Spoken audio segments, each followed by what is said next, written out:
So in the interest of time, I will get us moving and do some quick introductions. First of all, thank you for joining us. My name is Sean Devendorf. I'm the Executive Director of Alumni Engagement and Annual Giving here at Tufts, and I am on campus on the Hill today, and I'm really excited that you're joining us. We are thrilled to welcome Leah Beasley-Wojick and her sister Sarah Beasley for this conversation today. And Leah is a Tufts alum celebrating her 25th reunion this year, and we're just really thrilled that she reached out to help with this webinar and to lead it. So just do a quick intro, and also just for kind of future planning purposes, this is excellent timing for this admission cycle. In the spring, in April, Tufts will be hosting another session similar to this with JT Duck, Dean of Admissions, and other members of the Tufts Admissions Office on a College Search 101. So we have an event here in the fall and then again in the spring. So let me introduce Dr. Leah Beasley-Wojick is a founder of Beasley College Consulting, where she applies over 2 decades of experience in college admissions and counseling to help students and families navigate the college search and application process. She's worked in the admissions office here at Tufts, Harvard, University of Michigan, and served as Assistant Dean of College Counseling, Cranbrook School. And Beasley Consulting focuses on providing personalized support, ensuring students receive tailored guidance as they pursue educational goals. Company's team has more than 215 years of combined experience in admissions counseling and higher ed, and has assisted more than 1,400 students in their path to selective colleges and universities. And Dr. Beasley-Wojick's a proud jumbo, so we just talked about that, graduated from Tufts in 2000, master's in higher education from University of Michigan, and a PhD from Michigan State. She also serves as the COO of Aspire Higher Ed, an organization dedicated to increasing college going rates for first generation and underrepresented students, and is joined by her sister, Dr. Sarah Beasley. So Sarah is Vice President in Strategic Initiatives and Consultant at Beasley College Consulting, co-founder and CEO of Aspire Higher Ed. She has BA and MA from Harvard and a PhD from Boston College. So we are in very good hands with a lot of different college perspectives and experiences and expertise here. So Leah, thank you so much for being here, for doing this for Tufts, for this Tufts jumbo audience, and I'll turn it over to you. Thank you so very much. I'm just going to get my screen shared so you can all see what I am looking at. All right. So can everyone see that? Can somebody give me for my team? You can see it. You got it. All right. Thanks, Sean. So again, it is so wonderful to be here. I was talking with Sean beforehand and I said, I wish that I could see all of you that are on this call because I know I would see familiar faces. So hi to class of 2000 and all the other folks. This presentation really came out of our work in our consulting business for really 24 years. My whole professional career has been in college admissions and counseling. And every year a new crop of families come in and I see their fear, I see their anxiety, their excitement. And our job is really about helping students and their families navigate the selective college admissions process and really make it less stressful. So my hope today, my goal in this webinar is not only to share some trends over the last several years that we've been seeing on the ground, right, with our hundreds of students, but also research that supports these trends. And most importantly, what I hope that everyone who's here on this call with me is that I want to give you some practical hands-on strategies to navigate some of these stress-inducing trends that I'm gonna share. So without further ado, let's start with, I just wanted to give you an overview of really the 5 major admissions trends that we have seen in our practice, but also, as I said, in the research. As I was putting this presentation together, I thought, oh my gosh, I could have a 10-hour webinar about all the things that have changed, especially these last 4 years, especially since COVID in selective college admissions. I chose to focus on 5 because these are the ones that I feel like really I can help you most, provide some strategies to help lessen the stress. So the first trend that we're going to be diving into is, unfortunately, applications to selective colleges have continued to increase. And what does that mean? It means that admit rates have decreased, but I promise there's a silver lining in this data, so stick with me. Number 2, I'll cover some of the shifts in standardized testing policies at selective colleges. Some of you might have heard test optional, test free, test flexible. So I'm going to dive into what those mean, but also a little bit more about how colleges have shifted those policies. Our third trend is in relation to the increase in early applications. And some of you may be familiar with the different types of early applications: early action, early decision, right? Tufts has early decision 1 and 2. So we'll go into that a little bit more.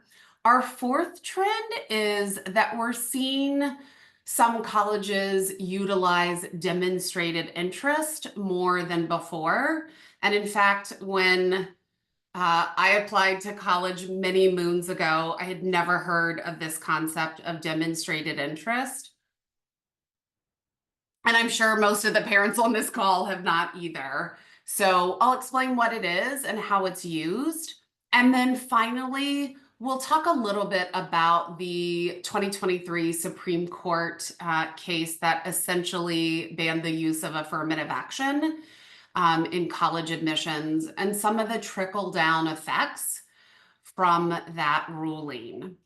So let's start with the first trend. And I started with this for a reason. First and foremost, I think when my team and I are talking with families, I think it's one of the first things that parents say to us: oh my gosh, we've heard that applications have exploded to selective institutions. And I've even heard maybe from some of you on this call, if I applied to Tufts now, right, it's so difficult to get into, I would never get in, which is not true, by the way.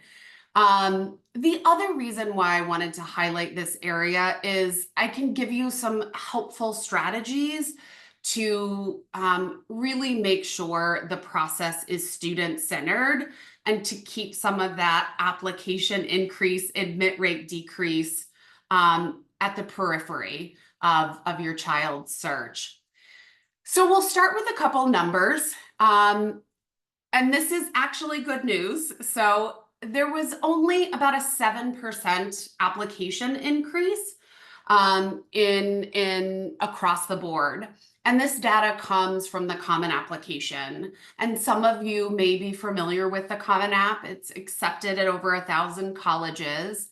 And this is a good thing because the first 2 years of COVID, the application increases to colleges, and in particular selective colleges, skyrocketed.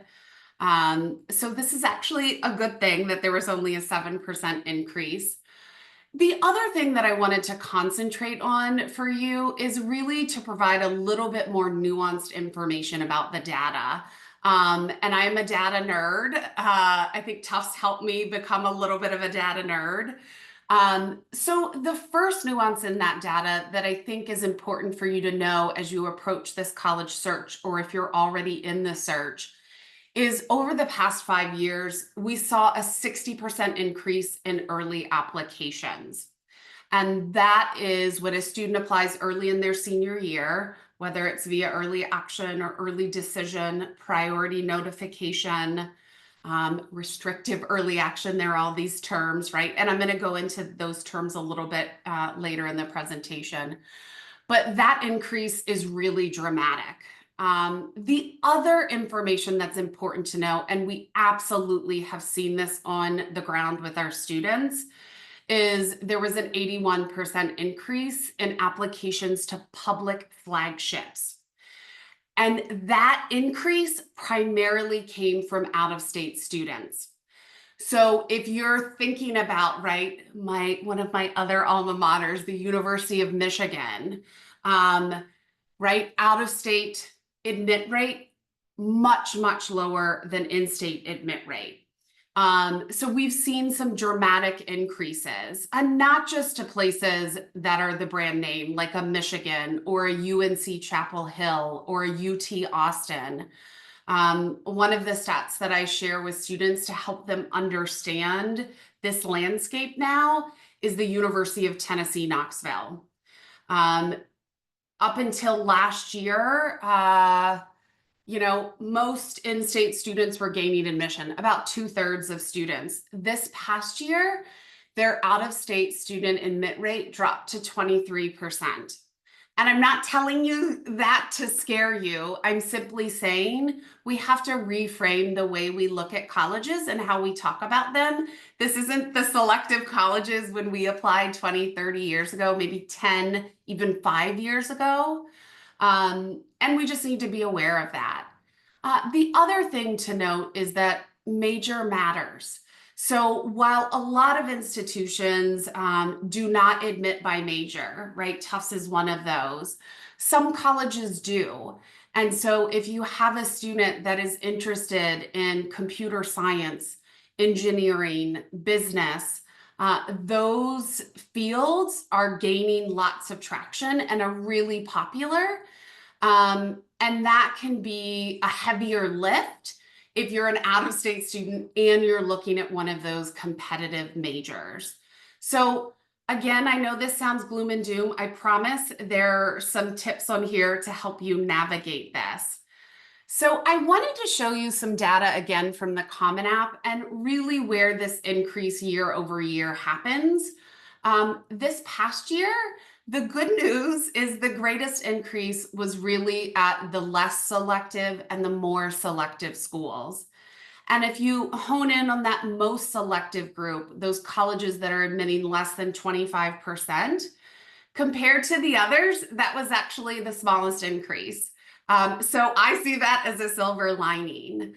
It is important to note that some schools that were in that less selective category have now shifted down to, say, a more selective category. So what is a 50% to 74% admit rate college? It is a Penn State, an Ohio State, a University of Illinois Urbana-Champaign, a UConn, a UMass.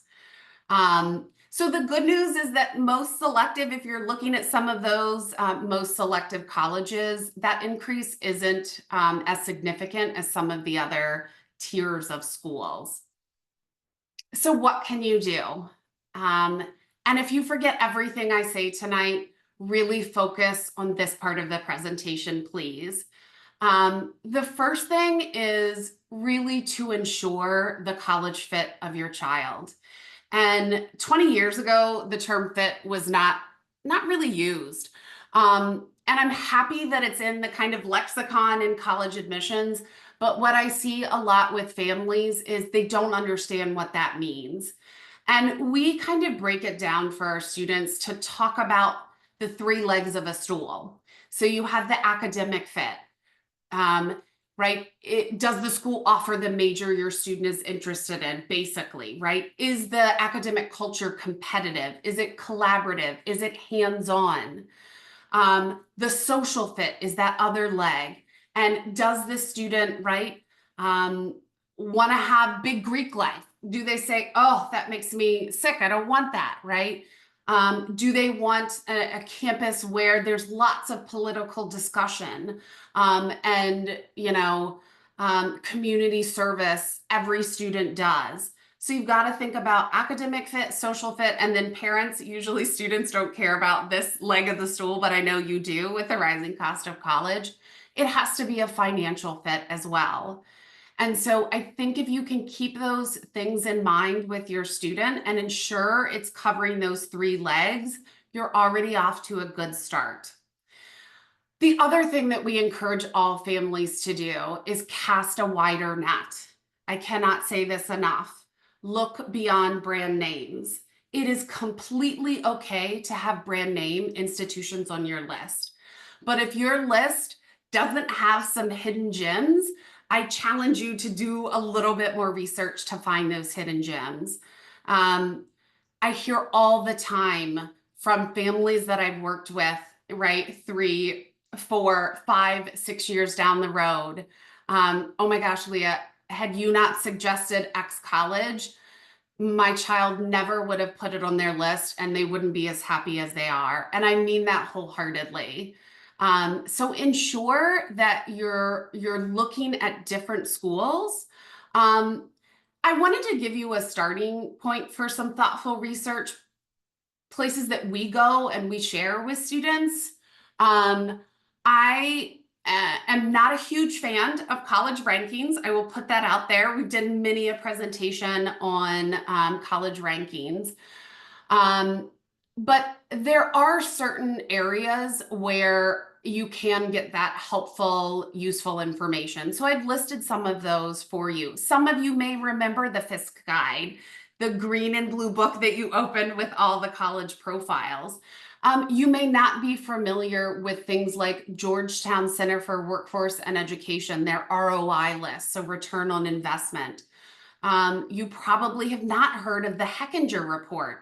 I love this because it's simply looking at campus culture and climate. And then we always encourage students to talk to other students, look at student reviews. I joke with my students. I say, I'm the only adult in your life that's going to say it is completely okay to look on social media, to look at TikTok. You have to take some of the reviews with a grain of salt, but get a feel for the student culture. And then finally, ensure your student's college list is well balanced. And I'm going to say it again, ensure your student's list is well balanced. And by well balanced, there are a couple things to think about. Most of our students, we suggest applying to 7 to 10 colleges. Not only is that a sane number for your student because they will be able to put the time and energy and effort that's needed for each one of those applications to be thoughtful, but also in this climate of research and demonstrated interest, right? It's very difficult to show interest in colleges if your list is 25 places. I think the key to know about these breakdowns, so what is a likely, what is a target, what is a reach? First, the majority of your students' list should also always be made up of likely and target schools. And likely schools are not schools with under a 40% admit rate, although lots of our students come to us and say, oh, Tufts is our safety. Well, they don't say that anymore, but Vanderbilt is our safety, or Duke or Michigan, right? A likely is truly your student's academic and extracurricular profile is really that top quarter of applicants. And we're pretty darn sure, as sure as we can be, that your student is going to gain admission. And then there are the target schools. They're right in the mix. It's 50-50. And then your student may have 2 or 3 reaches. So it's okay to have reaches. That's always okay. What's not okay is to have a list of 12 reaches, a likely, and a target. So really help your child understand what well-balanced means. I have a little tip too. So this is kind of insider knowledge, but we often use what's called the common data set. And if you Google Tufts University common data set, colleges at the end of each application year report out statistics about their entering class. So they will report average GPAs, average number of students who have submitted an SAT and ACT, and what are those percentiles for admitted students. In that common data set, you'll also see things like, do they use demonstrated interest in their admissions review? Do they take into account legacy, right? All of our kiddos are legacies to Tufts. So that's a great way to get unbiased information with when you're doing some of that college research as well. So the other thing that we encourage all of our students to do, we see this process as really a maturation process, right? It's this crucial transition phase. And it's not just transition phase for students, by the way. It's for parents as well. But in the work that we do, we encourage a lot of student self-reflection. And part of that is helping students to understand what their strengths, their skills, their abilities, their values are, and then saying, given these things about you, how do we connect that to your academic, right, and extracurricular involvement? And so my team of wonderful consultants spent over a year developing what we call the 2+4 Cs framework. And we did this primarily not as a gimmick, but to help students and parents remember these things, and also to remind them these are the things that most selective admissions officers are looking for in applicants in some way, shape, or form. It is not to game the system. It is not to say, if you do A, B, and C, you will be admitted to Tufts or Harvard or Michigan or anywhere else. We really see it as a way to help students, again, self-reflect and explore their authentic self. So I wanted to give you a little overview of the framework, so hopefully you can talk thoughtfully with your student about this. So those first two C's we consider foundational. And the first are core academics. I don't care if you're an admissions officer at Cornell, at Elon, at Colorado State, every admissions office first and foremost looks at core academics of a student. And not only are they looking at performance, they always look at the student within the context of their high school. So they're not going to penalize a student who attends like a small rural public school in Southern West Virginia that had 2 AP offerings, right? They weren't going to ding me on that because I couldn't take anymore. But given the rigor of your school, we always encourage students to challenge themselves with their coursework. Also, does it mean you have to have every single AP, IB, dual enrollment class? No, but it does mean, for instance, if your student has an interest in engineering and your school offers Calc AB, or AP Calc BC, most selective admissions officers are going to want to see that your student has taken that. Or if your school offers AP Physics, right? That's probably something important for your student to take. And then the last piece is not a requirement of core academics because testing is so interesting right now. But sometimes for schools that require it, or for a test optional school where a student submits their score, that's part of that foundational review. So it's important to have conversations with students about their core academics. The other thing to know is admissions is not the admissions of 25 years ago, where a 4.0 and 1600 SAT or 36 ACT and 10 APs means automatic admission to a super selective. And that's to any selective now. It means that just like Tufts does, right? They're looking for a diverse, interesting group of individuals that all bring their talents and skills. And that's beyond just, right, academics that they're contributing. Then that second foundational C is character. And character is a little nebulous when we're talking with students, but we like to give some adjectives, right? Character, schools can look at things like grit, academic curiosity, social responsibility, problem solving, collaboration.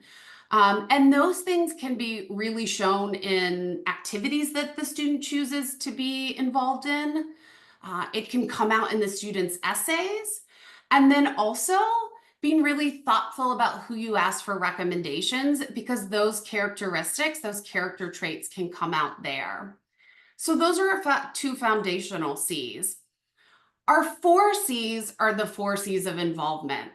And this simply, again, is a way for students to think about what they enjoy, what they like, and how to maybe dig deeper into those things that they already are involved in, or think about new things that they want to try. So the first C is consistency. And I always tell students, quality over quantity. So colleges don't need to see 20 different activities all 4 years, but 3, 4, 5 sustained, right, activities that a student is involved in will show that consistency. And then it kind of consistency morphs into contribution. And contribution, students immediately say, oh, yes, I know this part. I know I'm supposed to be a leader in everything. And I say, well, it's great to be a leader if that's what you want to do, but there are other ways to make an impact. For instance, on your sport team or a club at school, or community involvement at your temple or church or wherever. And that is, what have you done in that group or organization to make a difference? So those are the first 2 C's. The next C is academic curiosity. Colleges love students who are passionate about ideas, interest, and they want to go beyond their coursework in school to explore a little deeper. So whether it's sort of going rabbit holes on YouTube about black holes, or, you know, I have a student that was really interested in her Jewish culture and how that would connect to fashion design. And she found this awesome, massive open online course. If you haven't heard about MOOCs, they are wonderful, free courses available to all of us. And that's how she explored that interest. And then finally, we have common good. And this is a no-brainer. Colleges want students that care about their communities, that care about others deeply, and that have showcased that care in their community and beyond. So if you can talk with students about these areas, and by no means does your student have to have check, check, check, check all of these. But if you can thoughtfully talk with your student about, okay, right, what do you like? How would you maybe get more involved in DECA? Because I know you love DECA, right? If you're having those thoughtful conversations, that's a great start to helping your students plan their involvement. So finally, I know the first trend was really long, but it was very important. Finally, we're going to get to trend 2, shifts in standardized testing policies. I am sure that most of you have heard, especially at the onset of COVID, the shift by almost all 4-year colleges to move to test optional admissions. Some people are shocked when I tell them there were hundreds of colleges that were test optional before COVID. COVID just sped up the process with a lot of colleges that would have taken a little bit more time. So there has definitely been that increase in test optional, test flexible, and test free admissions policies. And I wanted to quickly explain the differences between these types of policies. So test optional is probably what you're thinking it is.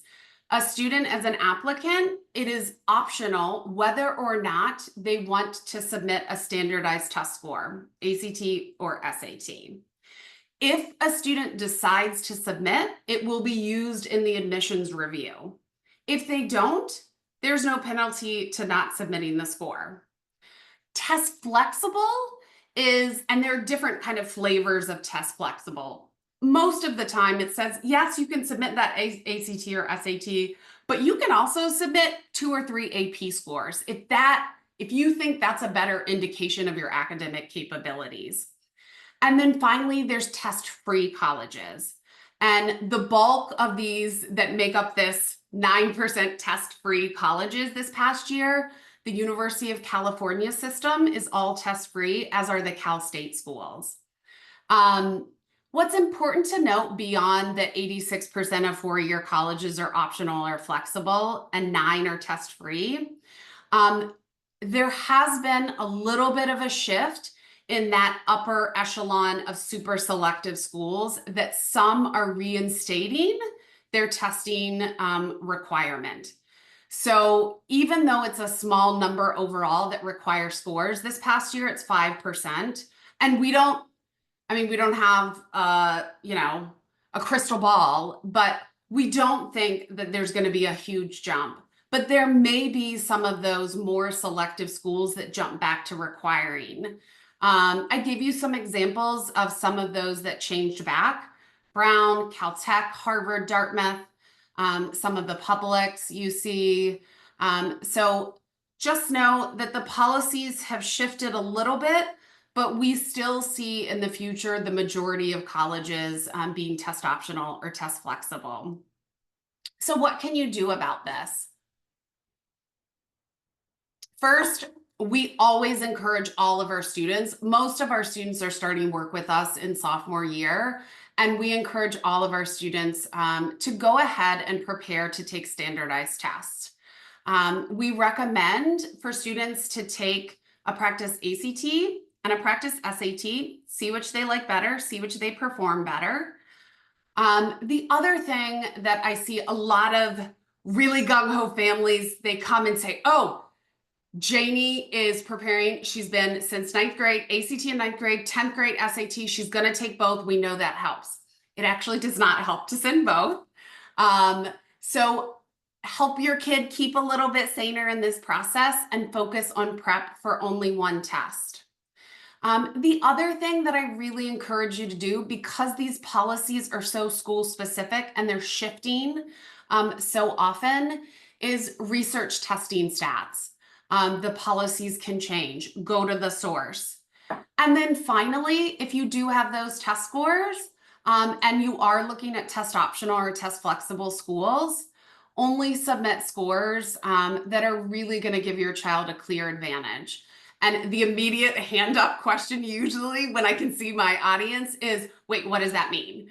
The general rule of thumb is that if a student is at very least in the mid 25th to 75th percentile of admitted students, it can be a possibility to submit. Usually you want to be at average or even higher so that we're pretty sure that it's going to be helpful to your application. So let's move to trend 3. Early applications are increasing. So I talked a little bit about early applications rising in that first admissions trend. I wanted to drill a little bit deeper into this to give you, again, some more helpful tools and insights about thinking about applying to selective colleges. So one, the difference between early action and early decision, and those are the two most popular types of applications that are early. They both have early deadlines. Early means usually the earliest are mid-October, and then it rolls into November 1, November 15th, right? And so a student is submitting their application early, and usually they hear starting in mid-December a decision all the way into January. The biggest difference between early action and early decision. Early action, if it is not restrictive, your student may apply to as many early action schools as they want, and they are not committed to attend if they're enrolled. In an early decision application, a student has to choose one college, right? And they better be sure that they would like to attend that college, because if they're admitted, they're bound contractually to attend. So we have seen a pretty dramatic rise in applications through these early action and early decision programs. The other thing to note, many colleges that offer both, and in particular early decision, there's been a rise in filling a larger percentage of their class from those early pools. The other thing that means is if your child is applying to a place with early decision and regular decision, usually that also means that it's more difficult to get in the regular decision pool. And why does that help? You can imagine colleges love especially early decision because their yield is 100% for that student. And colleges care about yield. So I wanted to show you some really quick statistics about early action versus regular decision admit rates. So you see that early action, and usually I will have to say this, I picked out some schools where it's a clear advantage. Usually early action doesn't give as much of an advantage as early decision does. But if you take a look at this chart, you can see some schools, there's triple the acceptance rate for early action. And that isn't just at private colleges. You can see Penn State is on that list. UNC is on that list. It's important to note for Harvard and Yale, they both have restrictive early action policies. They call them different things, but essentially they allow you to apply to only one early action school unless you're applying to your public school. And that is also an advantage at some of those more selective schools. And then I want to show you early decision rates. And usually when I show this chart, immediately, Tulane. Yes, Tulane is one of the most well-known differences for ED and regular decision admit rates, and they do not shy away from that. They fill over half of their class from the ED pool. You can also see the rest of these where there's a significant advantage.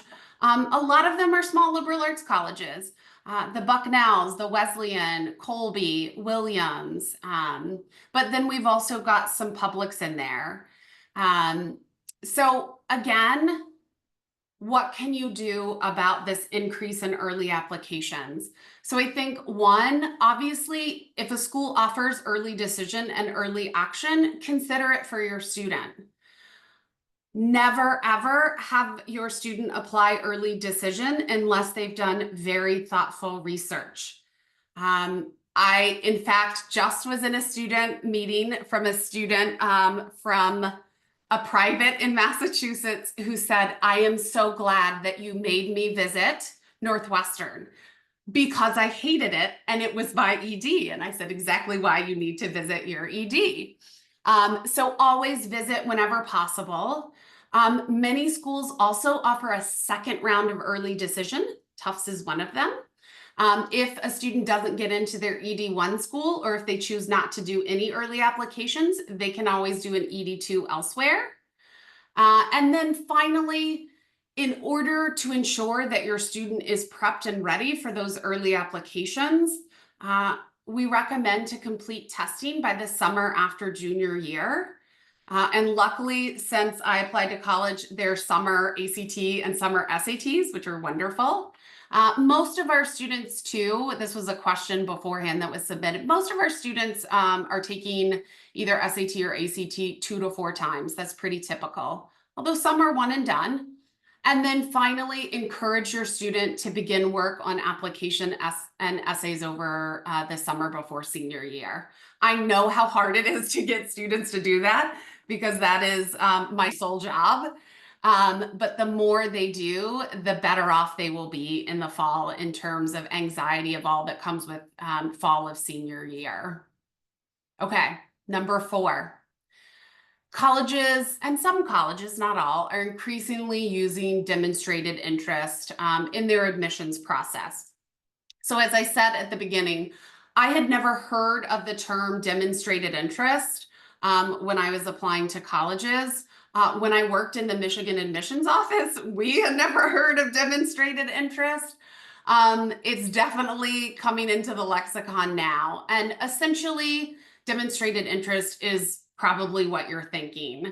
So before a student applies, how have they learned about the institution?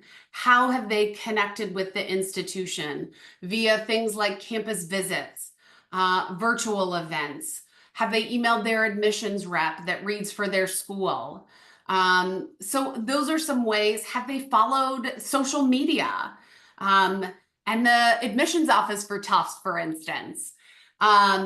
So that's what demonstrated interest is. Not all colleges use demonstrated interest, but we are seeing an increase in its use because research tells colleges you are much more apt to yield a student, meaning if we offer you admission, will this student accept our offer? That's yield. And students who have more points of contact, that they've really done their research and said, is this a fit for me given my interests and goals? That student is much more likely to actually enroll. And a lot of, parents say, well, is this a game? We have to play this game. We have to open emails. We have to click on emails. We have to go to the website. I don't see it as a game. I see it as my job is to help your student do this deep level research. And by the way, research should start taking place, right? A little bit over 10th grade, 11th grade, a little bit more. It's sort of this, it's not a static one-day process, right? But the more a student knows a college and knows why it's a fit, the more apt they are to actually be admitted because they can show that fit, and the happier they are once they get there. So I wanted to just briefly, this is not a inclusive of every single college, obviously. I wanted to give you some examples of colleges that take into account demonstrated interest in their review process. So everywhere from this very important side, the Air Force Academy and Naval Academy definitely care. American Dickinson. You see a lot of places that you may be familiar with. Syracuse, Tulane, again. They want to make darn well sure those students that are applying ED and filling up most of their class are actually know about the fit. And then you'll see in Considered, Tufts is one of those. And it is not the be all end all. It is one small part of the admissions process. But again, they understand that when students do research, they're better served. And then there are lots of colleges that don't consider demonstrated interest. You'll notice that a lot of Ivies are on that list. Doesn't mean that your student shouldn't do research, just means that it's not taken into account. And then obviously, what are some hands-on things you can do? Visit campus whenever you can. Do you need to do a 12-city tour of 20 colleges and drag your student along? I would not advise that. Not a good fun time. But do campus visits when possible. Talk to admissions folks, go to visits, join mailing lists, talk to current students and alums. That's a great way to find out. And then make sure that in your essays that you show that fit, that you've done your research. And then I hopefully am on time, which is very rare if you can tell. Back in my admissions days, I was telling the group before we came on, I used to have kind of a wingman in the back who would X me out saying, Leah, you're way over in your information session. So I'm hoping not to do that today. So our fifth trend is the Supreme Court. The Supreme Court's ruling about affirmative action and the use in college admissions.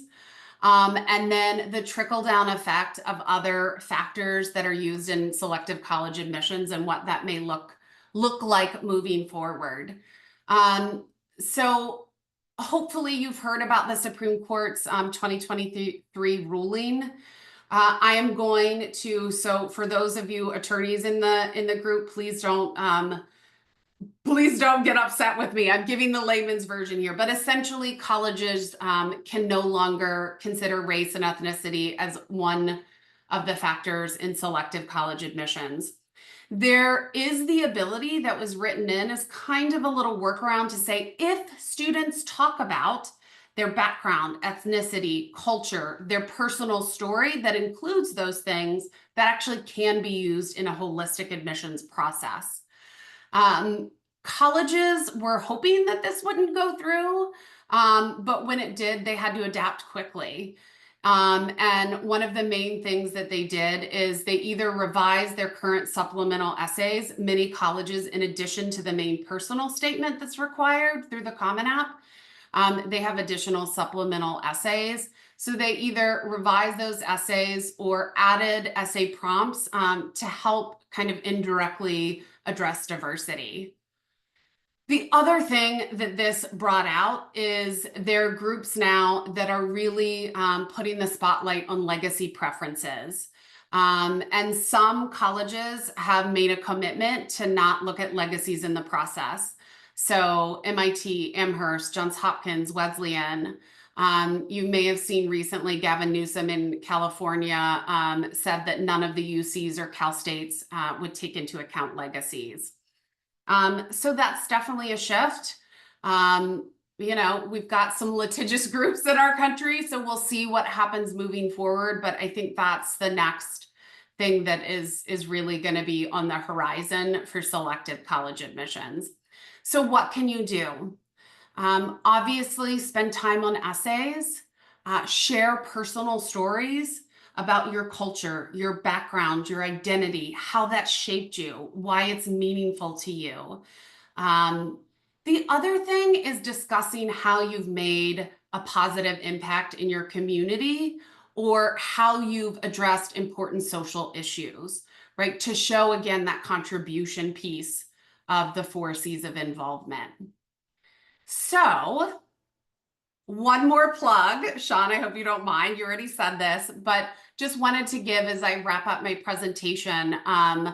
I wanted to let you know, again, the admissions office, along with OAE, is putting on the College Search 101 webinar. That will be a wonderful way to dig even deeper in with admissions folks and how to navigate this complex admissions process. So you can check the Alumni and Friends website, and they'll be sending out information about when that's going to happen. So I see Sarah is back on the chat. I can see her. That's my cue to stop talking and to open up the floor to question and answers. Please put those in the question and answer chat, and Sarah's going to be sending those on to me, letting me know. Sarah, do we have any first steps questions? Sure. So the first question is about early decision versus regular decision and where you can find those admit rates by college. Okay. So very great question. Some schools will share their early decision versus their regular decision admit rates.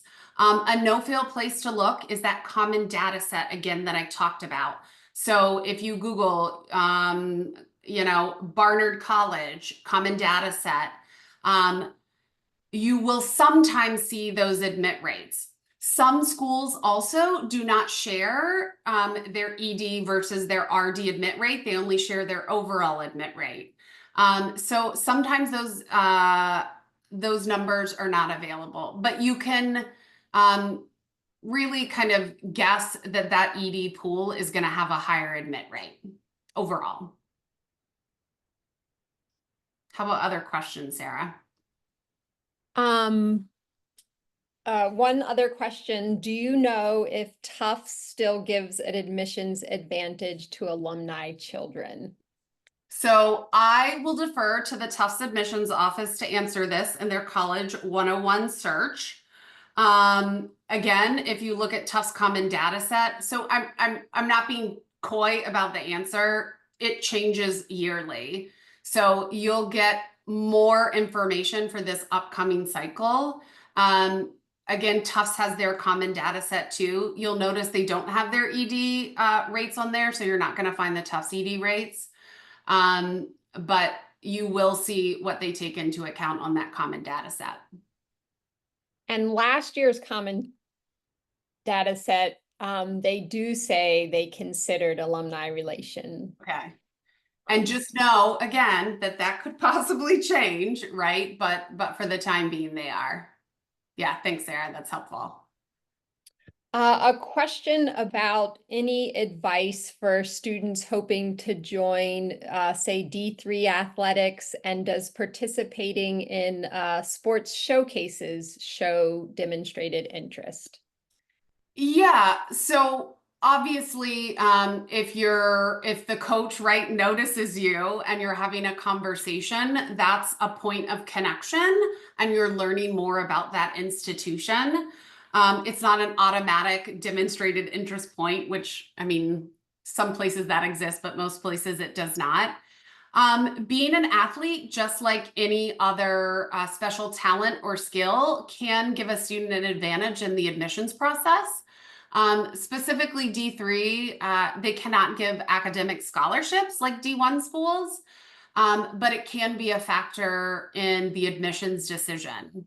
And I always encourage students and parents to talk with coaches, have those conversations early if they're interested in playing a sport at the collegiate level. Okay, could you talk a little bit about the role of interviews in the admission process? Okay, so overall, less and less schools are offering interviews. I actually used to do Tufts alumni interviews, go Jumbos. It is a school by school basis. So there are two types of interviews. There's evaluative interviews and informational interviews. And yes, I like that too. Thank you, my computer, for giving me a thumbs up. Evaluative interviews, they're typically either done by an alum of the institution or an admissions rep or sometimes a senior student. And the person who's doing the interview has a conversation with the student.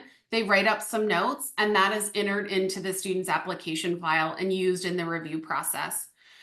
Generally, on the whole, interviews are very low on the level of importance in terms of an admissions decision. Obviously, if a student just completely, shows up in sweatpants and says, my parents made me apply to Tufts, that's not going to bode well for the student. But those are evaluative interviews. And then there are things called informational interviews. They're done, again, by alums, students, admissions officers, and those are not used in the evaluative part of the admissions process. They're just for information. Think about if your student would do well in an interview before you sign the student up. Some schools also let students interview junior year. But just know on the whole, interviews aren't a huge part of the admissions process at selectives. Have some questions about essays. Could you Oh. talk a little bit, any advice for writing the personal statement? And also, if a student, say, has a tough semester that isn't representative of their ability, how might they write about that in their application? Yeah. So the essays are important and not important. They are important because it provides a window into the student's voice. So when you think about an application, we're reading transcripts, we're looking at test scores, we're reading recommendation letters, and that student voice isn't there yet. The essay is important because it's the student's opportunity to share a little bit more about themselves, their strengths, their interests, what they value. So spend some time brainstorming first and foremost. There are some great free brainstorming activities out there for students on the personal statement. We spend several meetings brainstorming with students. So I think the most important advice I can give is to be authentic. Don't write like you wouldn't talk to someone. We see sometimes students who are so formal in their essays that their voice gets completely lost.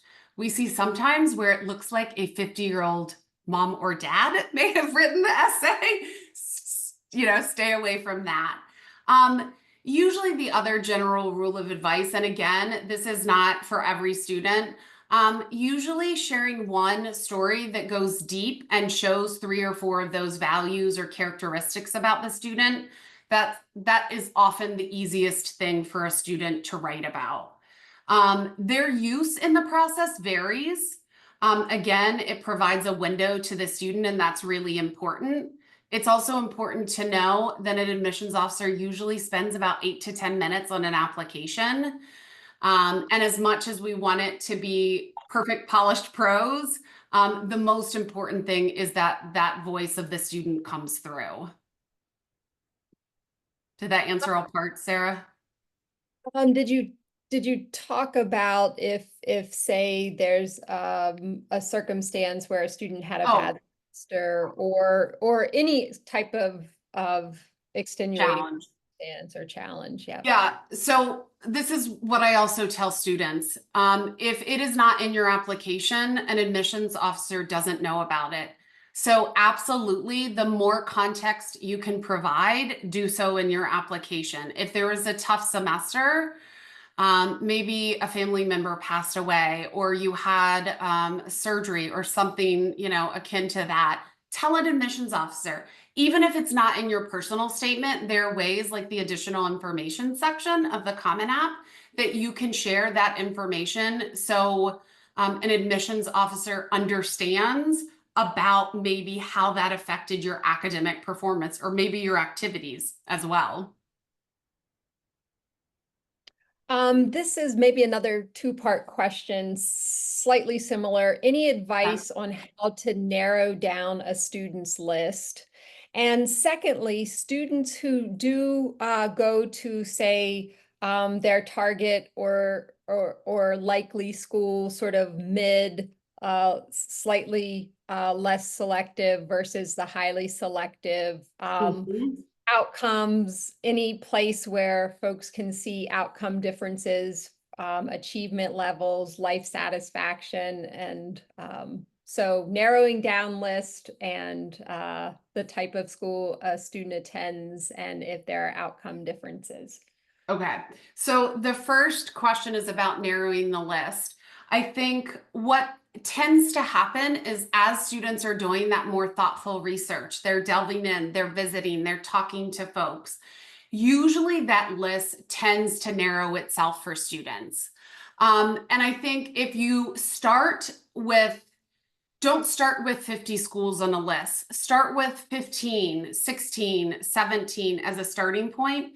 Utilize your school counselor as well. They're an underused resource that I see. So if your child is doing research thoughtfully, if those likely target and reach ranges are in, right, you've got 2 or 3 likelies, 3 to 4 targets, 2 to 3 reaches, that can help you narrow too, because what we see a lot of times is there's 7 to 8 reaches. So let's narrow down where you truly are like, you know what, maybe they take 70% from their ED pool and I'm not going to do ED. I'm going to take that reach off the list. That's an easy one. If you need to pare down reaches. And then the second part of the question about students who may go to those more selective, right, schools, but they're not 20% admit rate schools.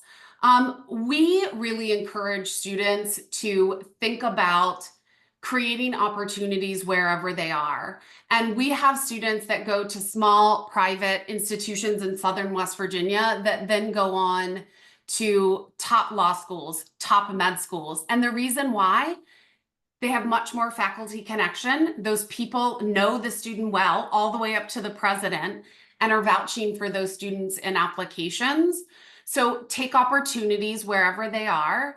Also, if there's an honors college at a school that might not be, you know, in that likely, or that might be in that likely range, we always encourage students, get into the honors program, right? There are going to be specific opportunities handed to you that can help you in the next step.